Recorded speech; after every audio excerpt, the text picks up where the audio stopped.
पृथ्वी की प्लेटें और उनकी भौगोलिक गतिविधियां। एक अफ्रीकी प्लेट और अरेबियन प्लेट। अफ्रीकी प्लेट एक बड़ी महाद्वीपीय कॉन्टिनेंटल प्लेट है जो अफ्रीका और आसपास के समुद्री क्षेत्रों को शामिल करती है। ओशियनिक प्लेट्स और central rift valley. Central rift valley अफ्रीकी प्लेट में एक बहुत महत्वपूर्ण भौगोलिक विशेषता ईस्ट अफ्रीकन रिफ्ट वैली है जो प्लेटों के एक दूसरे से अलग होने डाइवर्जेंट बाउंड्री के कारण बनी है। यहाँ जमीन में दरारें पड़ रही हैं और धीरे धीरे अफ्रीका के कुछ हिस्से अलग हो रहे हैं।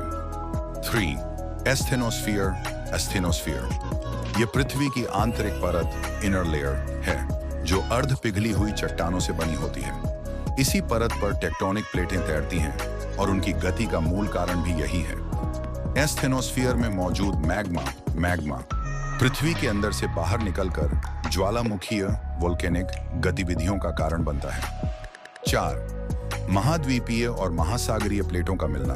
सबडक्शन और महासागरीय गर्त ओशियनिक ट्रेंच बनना। जब कोई महासागरीय प्लेट किसी महाद्वीपीय प्लेट से टकराती है तो महासागरीय प्लेट अधिक घनी डेंस होने के कारण महाद्वीपीय प्लेट के नीचे धंस जाती है। इस प्रक्रिया को सबडक्शन कहा जाता है। इस दौरान पृथ्वी के अंदर उच्च दबाव के कारण महासागरीय गर्त ओशियनिक ट्रेंच बनते हैं। धंसने वाली प्लेट का मैग्मा में बदलना ज्वालामुखी विस्फोट वोल्केनिक इरप्शन और भूकंप अर्थक्वेक का कारण बन सकता है।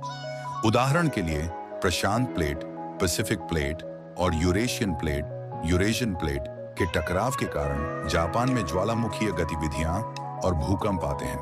5वीं महाद्वीपीय प्लेटों का टकराव पर्वतीय श्रृंखलाएं फोल्ड माउंटेन्स और भूकंप। जब दो महाद्वीपीय प्लेटें आपस में टकराती हैं तो पृथ्वी की सतह ऊपर उठती है और फोल्ड माउंटेन्स बनते हैं। उदाहरण के लिए हिमालय पर्वत भारतीय प्लेट और यूरेशियन प्लेट के टकराने से बने हैं। ऐसे क्षेत्रों में धरती में तनाव स्ट्रेस बढ़ने के कारण भूकंप भी आ सकते हैं, जैसा कि नेपाल और तिब्बत के क्षेत्रों में देखा गया है। 6. भूकंपीय क्षेत्र साइज्मिक जोन्स और भूकंप प्लेटों की गति के कारण कुछ क्षेत्र भूकंप के उच्च जोखिम में होते हैं जिन्हें भूकंपीय क्षेत्र साइज्मिक जोन्स कहा जाता है। सबडक्शन जोन्स जहां महासागरीय और महाद्वीपीय प्लेटें टकरा रही होती हैं सबसे अधिक भूकंप प्रवण अर्थक्वेक प्रोन होते हैं। जिन क्षेत्रों में प्लेटें एक दूसरे के साथ रगड़ खाती हैं जैसे कैलिफोर्निया की सैन एंड्रियास फॉल्ट लाइन, वहां भी तेज भूकंप आ सकते हैं। निष्कर्ष पृथ्वी की प्लेटों की गति न केवल भूकंप और ज्वालामुखी विस्फोट पैदा करती है बल्कि पर्वतों घाटियों और महासागरीय गर्तों के निर्माण का भी कारण बनती है। यही प्रक्रिया पृथ्वी के भौगोलिक स्वरूप में लगातार परिवर्तन लाने का मुख्य कारण है।